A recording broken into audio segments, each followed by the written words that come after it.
తాతయ్య తాతయ్య చెప్పు రవి. నాకు అన్ని పండుగలలో దీపావళి పండుగ అంటే చాలా ఇష్టం. అందుకే నాన్న టపాసులు కొని తెచ్చాడు. అంతేకాదు తాతయ్య, నిన్న అమ్మ మా ఇద్దరికి కొత్త బట్టలు కొని తెచ్చింది. ఇంకా మట్టి దీపాలు కూడా కొని తెచ్చింది. అవునారా, రేపే దీపావళి పండుగ కదా. ఇది చాలా ముఖ్యమైన పండుగ. చాలా ఉల్లాసంగా ప్రజలు జరుపుకునే పండుగ ఇది. దీపావళి పండుగ ఎప్పుడు వస్తుంది తాతయ్య? సాధారణంగా అక్టోబర్ లేదా నవంబర్ నెలలో వస్తుంది. ప్రతి సంవత్సరం ఆశ్వయుజ మాసంలో బహుళ అమావాస్య రోజున దీపావళి జరుపుకుంటారు.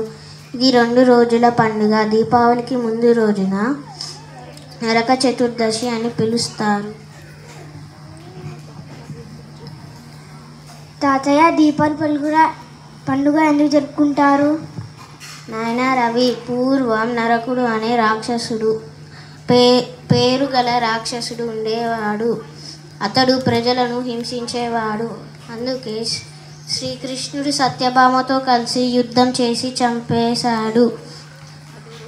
అదే రోజున ప్రజలు నరక చతుర్దశి అని పిలుస్తారు. తెల్లవారుజామునే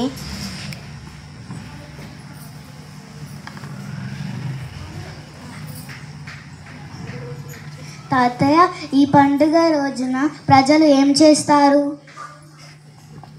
దీపావళి రోజున ప్రజలు సూర్యోదయం ముందే నిద్రలేచి తలంటూ స్నానం చేసి కొత్త బట్టలు ధరించుతారు.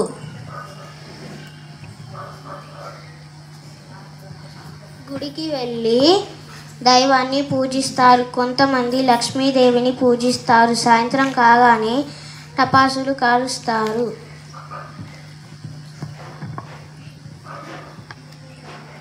తాతయ్య దీపావళి అంటే ఏమిటి? దీపావళి అంటే దీపాల ఒక్క వరస.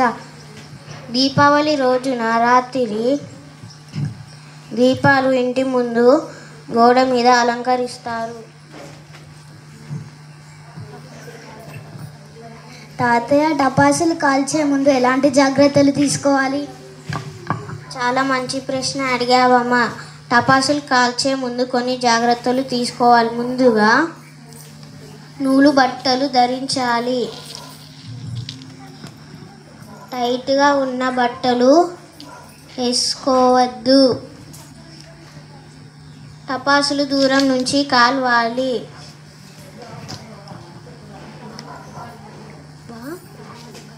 ప్రమాదకరమైన టపాసులు చేతిలో పెట్టుకొని కాల్వద్దు. బాగుంది తాతయ్య. దీపావళి పండుగ అంటే టపాసులు కాల్చే పండుగేనా? ఇంకేమైనా యూసెస్ ఉన్నాయిరా. దీపావళి వర్షాకాలం చివరిలో వస్తుంది. మనం కాల్చే టపాసుల వాసన ఘాటుకు చిన్న క్రిమి కీటకాలు చచ్చిపోతాయి. ఇదొక్క మంచి ఆరోగ్యకరమైన విషయం కదా. అన్ని విషయాలు బాగా చెప్పావు తాతయ్య. అమ్మ భోజనానికి రమ్మంటుంది, వెళ్దాం పదండి. సరే వెళ్దాం పదండ్రా.